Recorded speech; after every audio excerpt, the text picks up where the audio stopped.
Welcome to the Bourbon Van. I'm Phil. I'm Julie. We're at Picacho State Park outside of Tucson, Arizona.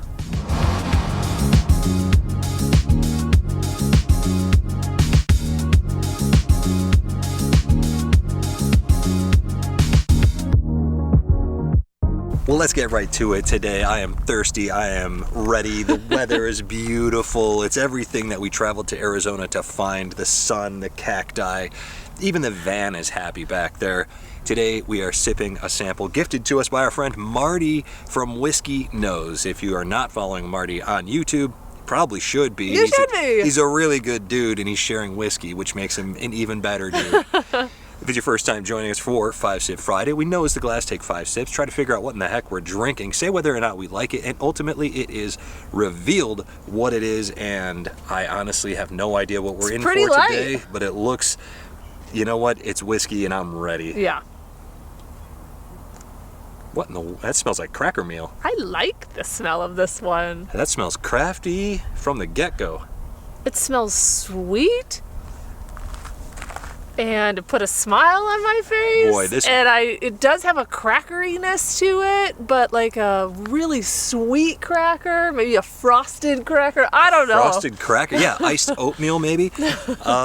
I like the smell of it, and it takes me nowhere. I don't recognize this nose at all off Me the jump. either. I'm getting a little cinnamon on it, but like a really nice cinnamon candy kind of smell to it.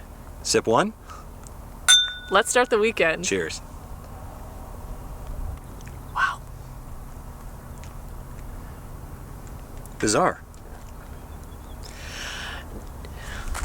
I don't know what this is, but in my head I'm like thinking, is this a whiskey? Oh, okay. Already I'm like, is it maybe in a rum barrel? Is it maybe finished in some sort of liqueur or something like sweet? There's a sweetness to it. Like, I think there's enough whiskey flavor here, but it reminds me of maybe like drinking something tropical, something rum based, something around that. It actually tastes like it has bitters in it. Mm-hmm. Very strange. More like a cocktail. Almost, yeah, a little bit. Sip two. Okay. I don't know why I got so excited about this one, but this is the blindest I've been on a whiskey, I think, in forever. It's definitely, for this season, the blindest I have been on a whiskey. I don't have even a remote idea of what this could be. This is a great sample, Marty. This is very confusing. I am getting really strong cinnamon, really strong vanilla, like vanilla bean. It all tastes real. Yeah.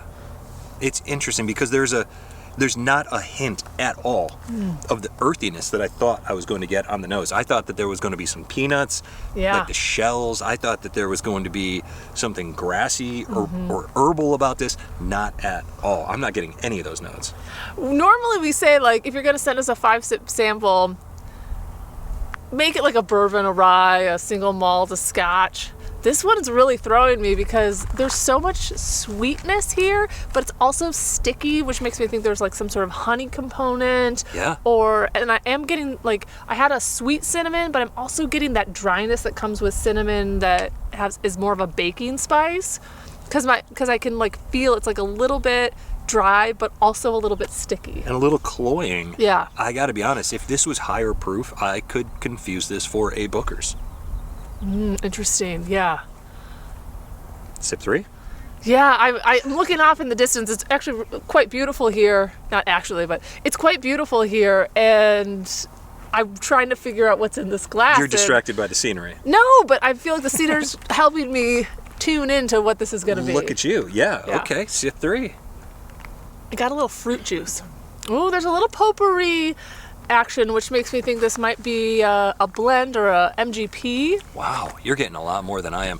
I'm getting texts. Strawberry. I'm taking texts from David from whiskeychannel.com in the moment right now. I love it. So if you're wondering, do whiskey tubers ever chat with each other? We got a whiskey from Whiskey Knows, and we're chatting right now with David from whiskeychannel.com. I got strawberry juice on that one. Strawberry I was thinking like a juiciness, and then strawberries came through. Maybe it's probably more like a fruit cocktail because I'm just throwing a lot of flavors out there, which makes me think maybe it's just a fruit cocktail component. There's something really familiar about sip 3. This is Is that really all we're on, sip 3? this is throwing me because it seems like there's something so unique about this, and then all of a sudden I was getting something that was so familiar, so right down Main Street flavor-wise, that I think I might be with you, that it's something that we've had before, but it's finished oddly. Yeah. It's dry now. It is very dry. And before it was juicy, and now it's dry. I like this one. I'm having a good time on this one. Where are you at on proof? I don't know. I don't actually think it's very high proof, I don't either. but some sips strike me as being over 100. I could go either way on this. I think it's going to come all down to that final sip, even though we're only on sip 4. Let's have sip 4. It's almost like Jim Beam at its absolute lowest proof that was then put into a honey barrel that was then put into like a bitters barrel. It's so strange.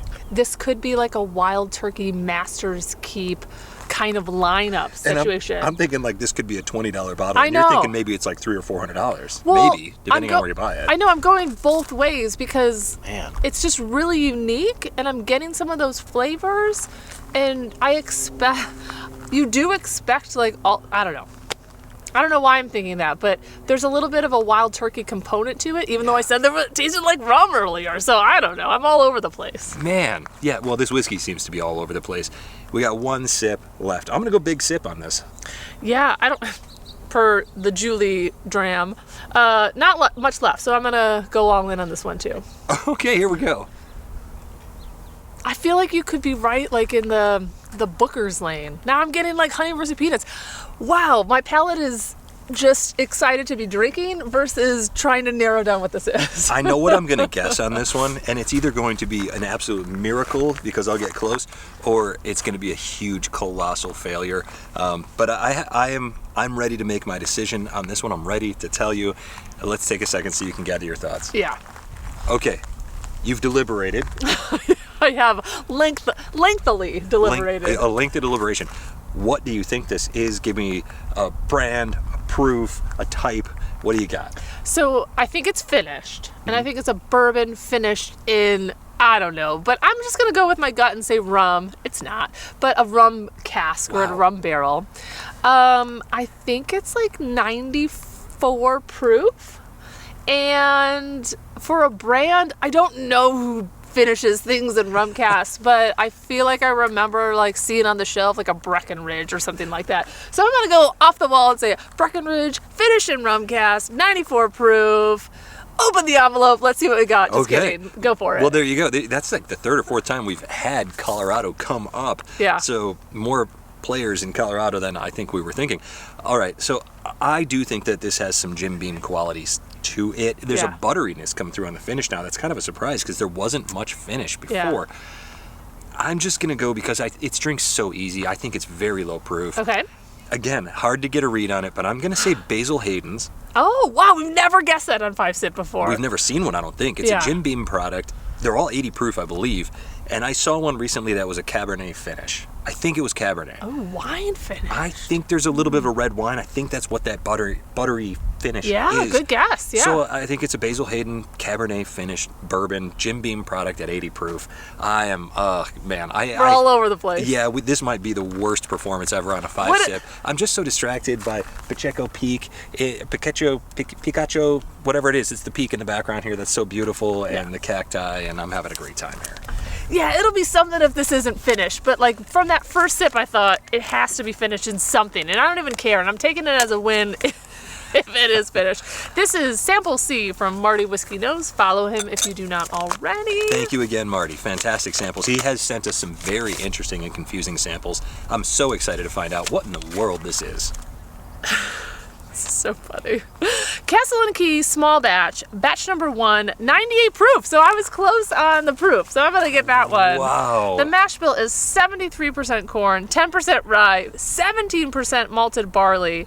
And he says, I think this is so bad. And I really kind of liked it. Did you really? Yeah. Yeah. I don't dislike it. It was a little bit all over the place. I was expecting this because I was putting Basil Hayden out there. It's not a whiskey that I like, guys. And so It's true. this one definitely not something that I enjoyed very much. Yeah. Wow. We were okay. all over the place. I could not nail down. So a bad performance on a whiskey that you actually kind of liked and didn't do it for me at all. So Castle and Key, I've only had one other iteration of theirs, and I kind of liked it We've as had well. that- I thought it was mediocre, but like Yeah. people really hated it, and I was like, maybe I just like weird stuff. Well, which is true. we've had their rye, which we do like. Yeah. And then the bourbon we got to try during Matt Madness last year, and I Right. remember not liking that at all at the True. time. Very interesting. There are some unique flavors in there. If you're looking for something different and you have the coin to drop on it, Castle and Key small batch bourbon. Do you know what I like about Castle and Key? Beautiful facility, beautiful bottles. Yeah, the grounds are awesome. That's what you pay for, apparently. Well, thank you so much, Marty. You have completely stumped me. Julie was close on the proof. We did both say bourbon. Not finished at all, but hey, that's why we play the game, kids. Yes. Well, thank you so much for joining us and from wherever we are. To wherever you are. Cheers. Cheers. I could have swore. It's a little MGP potpourri. I could have swore it was finished. It had to have been finished. Maybe that's why he hates it.